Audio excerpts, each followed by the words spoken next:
Hey there, this is Mr. Icarus, and welcome to yet another edition of Doom Mod Madness. This time round, we're checking out Blade of Agony, a mod that lets you hit Nazis over the head with a shovel. Fantastic. And for those of you out there who have no idea what Blade of Agony is all about, well, it's pretty much the unofficial Wolfenstein 3D sequel you never knew you needed. Seriously, this is one impressive piece of work right here, folks. I mean, to be perfectly honest, I'm still processing just how great everything in this mod actually looks. It's truly testament to what's achievable in Doom through the use of modern source ports, and of course, a talented team, because this just doesn't happen. This doesn't just spring out of the ground fully formed. There's got to be a good dedicated team behind mods like this, and as they say, the proof of the pudding is in the eating, or the shooting, as it is in this particular case. And speaking of shooting, you have to manually reload your weaponry in Blade of Agony. It's a bit of an alien concept to me. I'm much more used to running and gunning, which is probably why I'm now out of ammunition, but hey, at least we've got the shovel. The shovel here is quite possibly your greatest ally during this opening mission, because ammo is fairly scarce. Thankfully, most enemies in this stage will go down with 1 to 2 shovel hits to the head, so in the meantime, this is a more than viable option. But through here, yep, we got a few goons. We're going to try and draw them down to this door, because running across the room will, get us absolutely perforated. So yeah, we're going to have to time this right. And, balls. 1, 2, 3, there we go. We took a few hits, but we're still alive, and now we've got ammo. And now we can take out the dogs.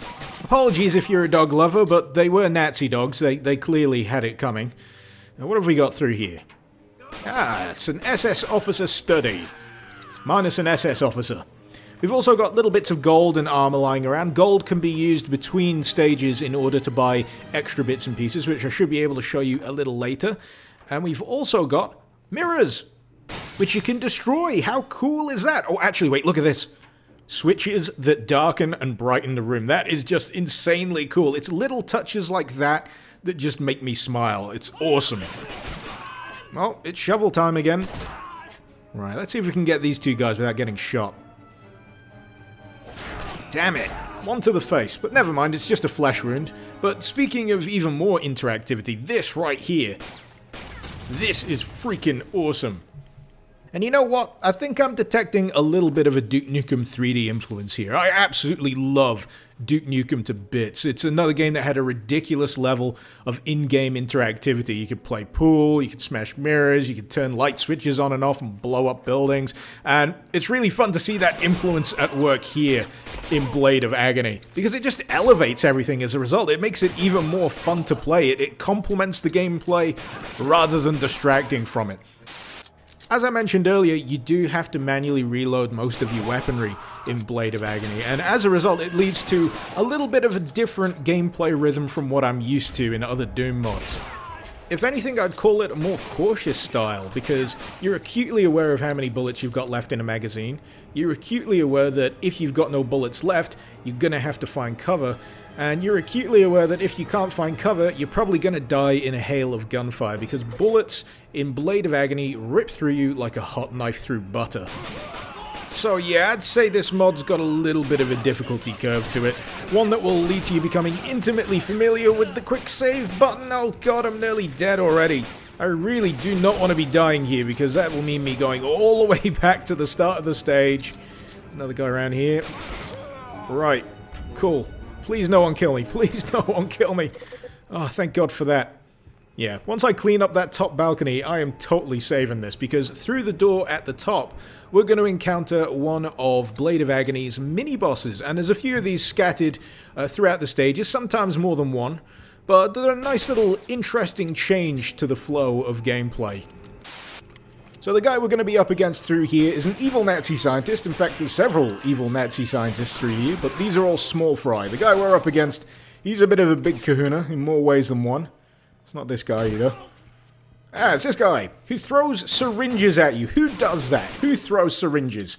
Nazis. That's who. But as you can see, he's got a little bit of a health bar above him when we're aiming at him. And he's not too difficult to take out, but his syringes do drain a significant amount of health. Now he's taken care of. and we can actually go and pick up the objective, which is this intelligence file. And that's another thing that I really, really enjoy about Blade of Agony. It's more than just picking up color keys and getting through certain doors in order to reach the exit. Most of the time, you are supposed to be fulfilling an objective. So in this case, picking up intel. In a few other missions, you're destroying artillery, sabotaging dams, rescuing prisoners. There's something a little different with each stage. It's just ridiculously impressive. Even more impressive is the fact that this is still very much a work in progress. This is still regarded by the people behind it as being an alpha stage, which completely boggles the mind when you consider the sheer amount of quality that's on display here at the moment. I mean, this opening stage is just absolutely rock solid, but naturally, as you progress through the campaign, you are going to come across a few things that are a little unfinished, a little wonky, a little out of place, but to be honest, that's pretty much par the course for something that's still in ongoing development. But even then, if this is any indication of how the finished product's going to turn out, it's going to be ridiculously cool. Oh yeah, guess what? This game has an intermission stage. This is HQ, and you can do a number of things here. You can get yourself healed up by the medic, because you don't start a new stage with full health. You can also go and wander around the bar at the back here, and things slightly change between missions. We've got a lovely stage singer going on at the moment. Normally you can mess around with the jukebox here and play a wide variety of stuff. There's the Star Spangled Banner if you're feeling a little bit American patriotic. And unfortunately at the moment you can't really order any drinks from the bar, so yeah, she sucks. In terms of other places we can visit while we're here, if we head down this-a-ways, this will take us to the basement lab, where our not-quite-a-Nazi scientist resides. And I say not quite a Nazi because he's still wearing the Nazi armband. And the Star Spangled Banner is in fact playing right now. This just got a little strange, but anyway, he will deny being a Nazi, of course, considering he's now working for the Allies, and you can give him Eisman files. And these are bits of intel scattered throughout the campaign, and you can bring them back to Professor Not a Nazi here, and he will do something with them. I have no idea what at the moment. Maybe he'll develop a cool weapon for us. One can hope. And this is an NES, which we unfortunately don't have any cartridges for at the moment, which is a shame. Oh, wait, wrong button. I can only imagine that that means we will inevitably be able to play games within the mod, which just makes my brain leak a tiny bit. So we're gonna swiftly move on from that and the crazy possibilities it presents to the reception. And this cheeky chappy right here is Sergeant Nash, and he's chiefly here to give you a few hints on how to play the mod properly, and he'll also give you an idea of where you can pick up a few bits and pieces around HQ, which largely means visiting the armory, because that's pretty much the only place where you can exchange gold for items. He'll also tell you how to spot landmines. Some of them you can spot by the lumps on the ground, some of them you will need a mine detector for. And on that subject, let's head to the armory, where we can buy such a mine detector. I love the little propaganda posters littered around here as well. It's a nice little touch. And if we click through this menu here, we'll find we can buy armor, grenades, ammo, and a mine detector. But we're just going to get a grenade at the moment, because we don't really have all that much gold to be buying the more expensive stuff. And now we're going to head upstairs and visit the briefing room. This is where you head to start a new mission. If you talk to the general over here, he'll let you know that your next mission is ready. And if you click through, it starts the presentation. How cool is that? It's just a really ingenious way of giving you a bit of backstory for the mission you'll be embarking on next. And in fact, there was a briefing like this for the first mission as well, because you do start the game at HQ.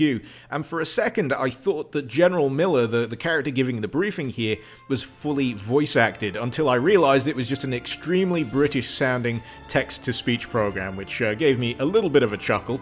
But it makes me wonder if they're actually looking to have this role fully voice acted for the final version of this mod, which would be just insanely cool. So yeah, that's the HQ environment for you. A place just filled with awesome little touches everywhere you look, and if we exit through the front here, we can go and find our good old buddy and pal, Dirty Darren, and he'll transport us to our next mission.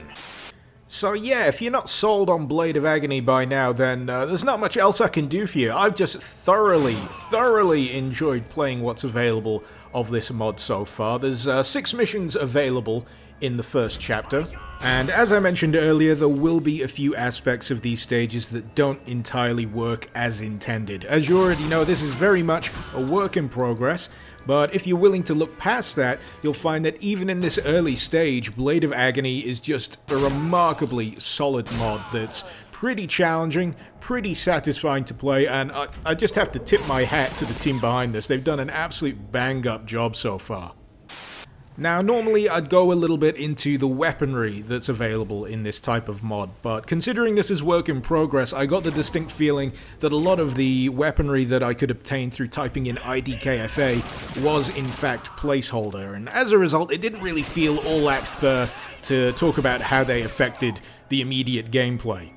Regardless though, it was still pretty fun to run around shooting Nazis with pew-pew laser guns, even if you couldn't really obtain them during the course of Chapter 1. But I've got no doubt in my mind that when Chapter 2 and Chapter 3 eventually roll around, we'll be able to gain access to these slightly more exotic guns.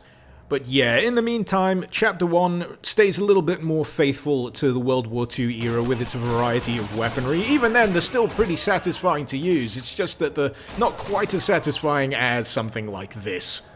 Now, from what I've experienced, the UMG-43 isn't available during the course of the first chapter, but boy, I wish it was. It is a really fun chain gun cannon. And I'm sure they could squeeze it in there somewhere. Maybe it is in there somewhere and I've just completely overlooked it. And even beyond that, you still get access to flamethrowers, and this baby does light up Nazis in a rather spectacular fashion. Actually, let's see if we can get these guys down here with it. Oh wow, that's some long range. We actually set them on fire. That's pretty great. This though, this one right here is quite possibly my favorite, just because it does this. That is great. Everyone loves a rapid fire rocket launcher. Even these guys in here, don't you? Eat it! Damn, that's some strong porcelain. There we go. But yeah, I could honestly dick around with this stuff all day. There's just so much stuff to enjoy here. I mean, I haven't even talked about the soundtrack yet, which adds so much to the atmosphere of the game. And if I'm not mistaken, I'm pretty sure this soundtrack is from the early Medal of Honor games on the first PlayStation. Someone correct me if I'm wrong, but what the hell is this? Is that like a bouncy ball death ray? That is kind of adorable. But in any case, if you want to check this out for yourself, the link, as usual, is in the description below. Hopefully you've enjoyed the video. If you've got any suggestions you'd like to see me cover in future episodes, feel free to let me know in the comments. And if you're not already subscribed, well, the Doom train don't stop here. It just keeps on rolling, and I don't think we're stopping anytime soon. So thank you very much for watching. This has been Mr. Icarus. Icarus out.